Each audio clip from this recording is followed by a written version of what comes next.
Meg, it's great to have you back on the show. I'm super excited to be able to talk about all things Drive Thru Society and be able to catch up because it's been way too long, but I'm excited that there's a reason for us to be talking with the new single and everything. It's going to be great. Yeah, Paul, thanks for having me on. Yeah, for sure. So we were reminiscing a little bit before we went on air that it's been since November of 2017 since we talked. And of course, you had kind of alluded that there were a lot of things that had happened and not a whole lot of music coming out since then.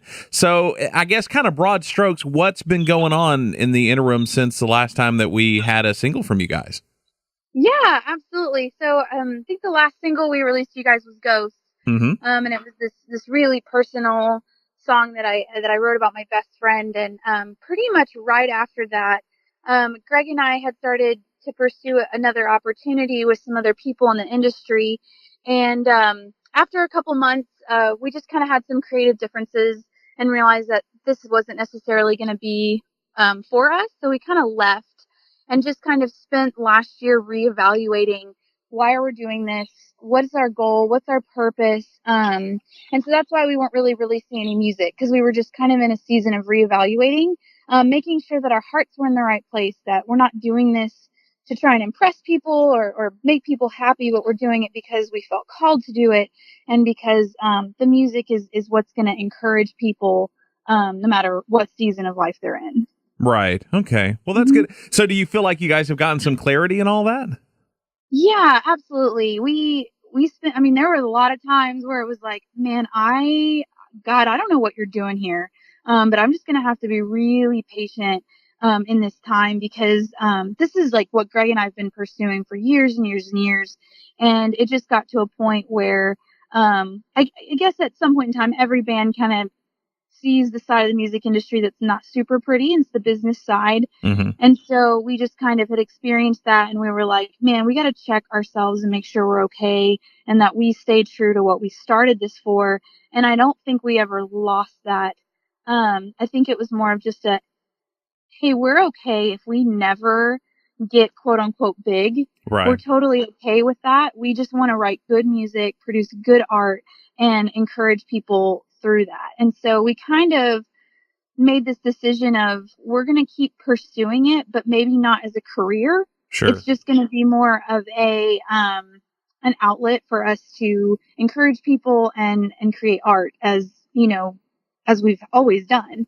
Instead of maybe trying to push it so much to make it happen, we're just going to kind of allow the Lord to open the doors and we'll walk through them as needed. Okay, I gotcha. So, the song that we've already alluded to is called "It's Time to Rise," which seems kind of almost ironic considering what we've been talking about, because it's time and it's like we're gonna rise above all this, and that's cool. I like the ironic timing of all that.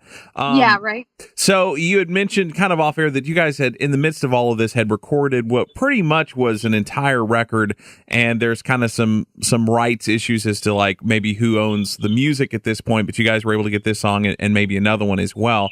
At this point, do you guys see yourself just releasing this as a single and then maybe going on to pursue making new music, or is there still something to be gained from trying to get the other music back? Where is all that?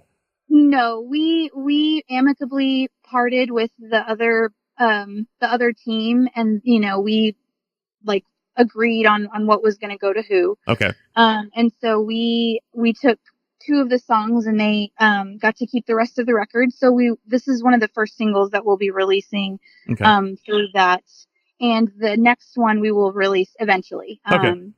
So we've got 2 in the works that are already ready for release. Okay. And Greg and I have just recently started writing for what we're hoping to eventually record as a full-length record. Okay. That's kind of our hope and our goal, but of course all those things cost money. Right. So we really, really do. We've already got about 4 songs that, are really solid ideas. We've already mildly talked with a producer about recording with them. And so it is something that we want to do, artistically. It's just timing. We're not necessarily there yet. So, but we will write and produce another record. We just don't know when yet. Okay. And that's fair. Yeah. Well, with all that being said, let's talk about the song itself. So it's Time to Yeah. Rise. I like it. I've gotten a chance to listen through it a couple times, and it's definitely got some teeth to it, which I think is a lot of Yeah. fun. And I'm always about female-fronted bands who are willing to go a little more aggressive, because I think that that's really cool sounding. Yeah. But tell us how the song came to be and kind of what all went into it. So when we were writing this record back in 2017 with this other group, a lot of the songs that we were writing were kind of had similar themes, like overcoming, obstacles and addressing the darkest parts of you and those type of themes. And I sat down with this guitar riff, and I was just, playing with some lyrics, and I was like, I want to do something different. Mm-hmm. We've never written an anthem song. We've never written a song about being who we were created to be and like encouraging people to stand up for who they were supposed to be. And I've always connected with the word arise. Mm-hmm. And I just felt like it's a really powerful word. And so I wanted to incorporate that in there somewhere. And the song just was birthed from this idea of every human and individual is created unique, and we all have our own talents and our own abilities as the hands and feet of God and God's church. And so it's not going to be beneficial if we try and look like somebody else. Sure. It's not going to be beneficial if I try and do the foot's job if my job is a hand.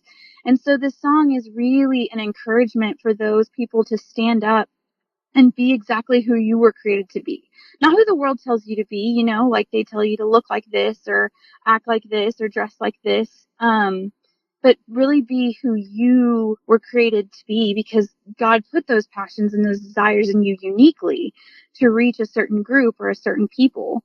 And so I love this song because it embodies everything that we kind of stood for as Drive Thru Society always, which was not conforming and just kind of being who we are supposed to be, even if the industry or even if, somebody tells us that that's not going to work or that's not going to sell. We've always kind of been like, we'll see. If it does, it does. If it doesn't, it doesn't.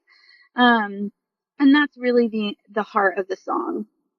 Okay, nice. I like it. Cool. Yeah. So, did you feel like you guys, aside from just maybe business stuff in general, going through this process, do you feel like you guys learned something, I guess, on the artistic side through all of this that you'll carry over into what will become the next process? Absolutely. I mean, anybody that's done a record or that's recorded at all knows how much passion and energy and time goes into it. I mean, literally recording this song and other songs. I mean, there's tears, there's laughing, there's all sorts of things that go into it. And, when a consumer just listens to a song, they hear a song. But when an artist hears it, they're like, man, I hear all the energy and the passion that goes into it. And we'll absolutely take that with us no matter where we go. You'd be silly not to learn through things like that, Yeah, for sure. Now, in the past, you guys have done some music videos. Is there any plan to do any sort of video or a visual for this one? Oh, absolutely. We just submitted our final edit to the music video. Yeah, we've already recorded it, and we're actually releasing it next Friday. Oh, cool. Yeah, and I'm super excited about it because when we first got the idea in my head, what I really wanted was an anime, because my husband and I like animes. And so Greg and I are really into that, but obviously paying someone to animate a music video costs tons of money. Right. So what we decided to do instead was kind of embody these characters in this story and kind of create our own anime with live action. And so, yeah, I mean, it's in our minds, we think it's really cool.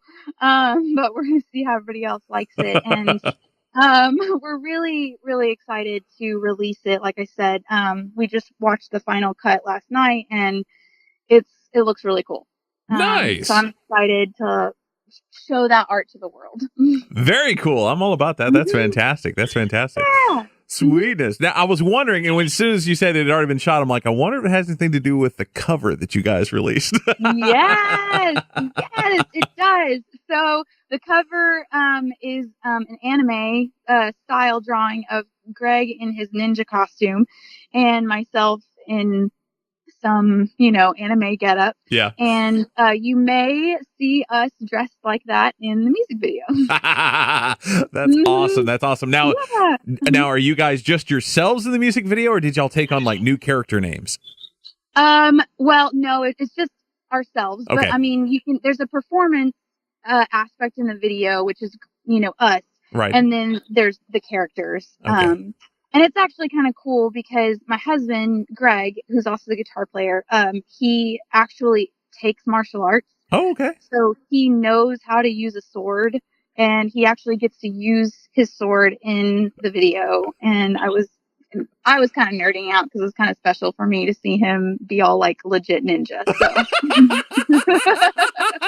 And see, it was so funny. As you were saying that, I was all like ramping up to saying, and how much was he nerding out about getting to use a sword in the video? And then you're like, so I was like, ooh. Yes, we're on the same page. And that was literally what I wanted. I was like, Greg, oh, in the video, I want you to use a sword. And he was like, really? I was like, oh yeah, let's do it. It's going to be awesome. So he was really, really stoked about it. So, yeah. You guys were made for each other. Oh, you don't even know half of it. So it's good. That is awesome. That is awesome. Yes. I'm so thrilled to hear that. That it makes my day. Yeah, I'm glad. We're pretty nerdy. Nothing wrong with that. Nothing wrong with that. Well, cool. Well, anything else that's coming up in the future that you guys want to share at this point? I know that there's a lot of stuff that's probably uncertain, but is there anything that you can that you know of that you can kind of nail down in your head that you want people to know? I mean, just the release of the single. It's already kind of on pre-order on Amazon, and everything. And then just to keep, your eyes peeled for the second single that will probably release sometime next year, just to let this one kind of linger. I think we have a lot of visuals for that one as well that we got to get in order before we release it. So, just keep your eyes peeled, and then stay up to date. If they want to follow us on social media, you can. I've been trying to post a little more consistently now that I have something to post about. It does help. Yeah, it does help.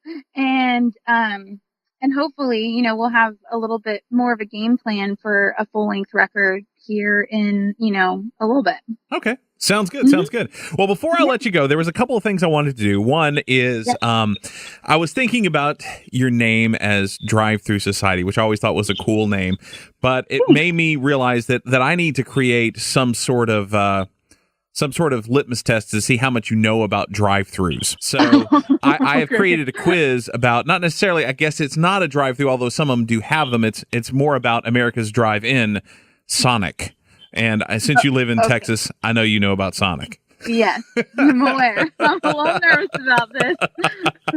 All right, so I've got 3 questions for you. Don't worry, they're all multiple choice. So it can't go too far sideways. So prior to the creation of Sonic, the owner owned a different fast food chain that later would change its name to Sonic, and it was called Top Hat. But what were they? I mean, Sonic is kind of an all-around fast food burger place, but what was Top Hat? What was it mainly known for? Was it A, was it a root beer stand? B, did they serve soft pretzels? Or C, was it a snow cone stand? Oh, man. I mean, my gut says root beer, but I feel like that's too easy. Okay, well, you got to come down on one side or the other. I know, right? Okay, we're gonna go with root beer. You would be correct. That is right. Yes, look at that. Killing it right off the bat. I like it. Yeah, it was a root beer stand, and it's funny because he actually owned a bunch of other kind of little restaurants as well, like a steakhouse and like another place that did some other things.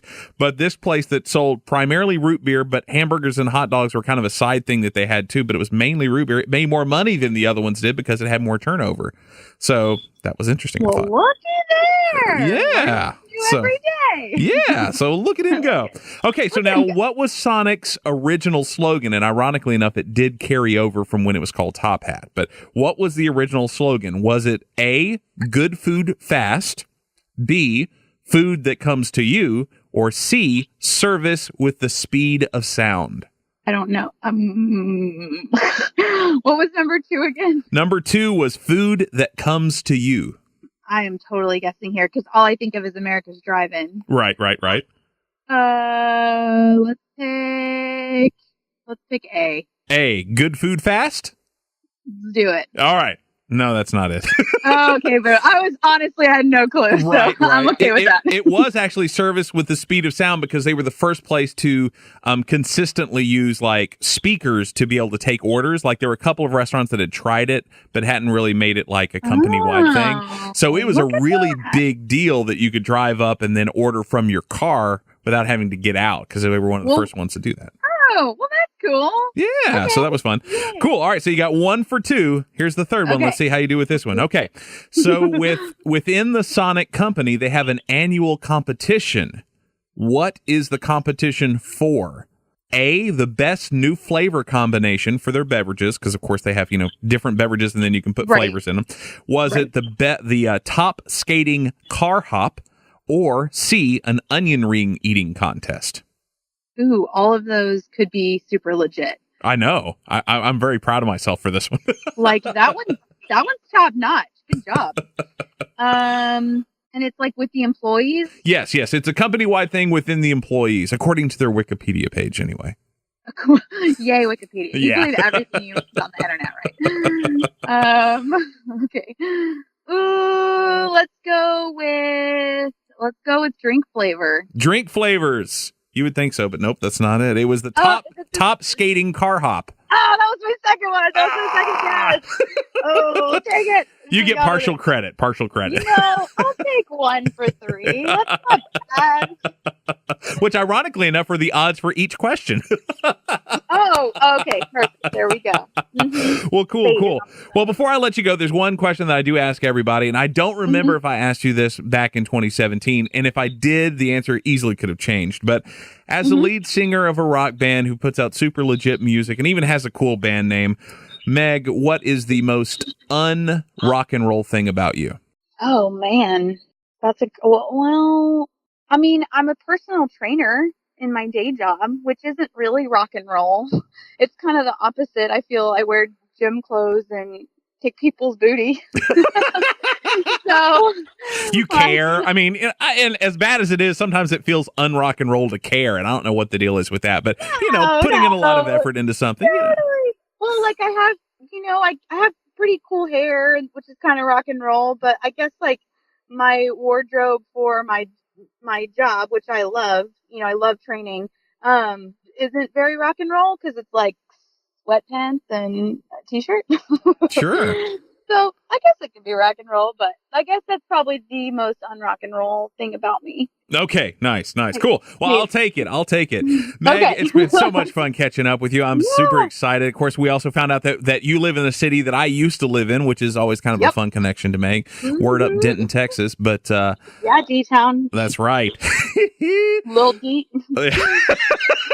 That's what they call it. That's what it's called. Because it's right above the big D, which is Dallas. Exactly. Yeah. So, speaking of which, I almost forgot to ask you, is El Guapo still there? No, it's gone. Aw, that's sad. Yeah. That's sad. I went over there the other day for like a parade or something, and it wasn't Guapos anymore. Aw. Mm-hmm. No fun. Nope. No fun.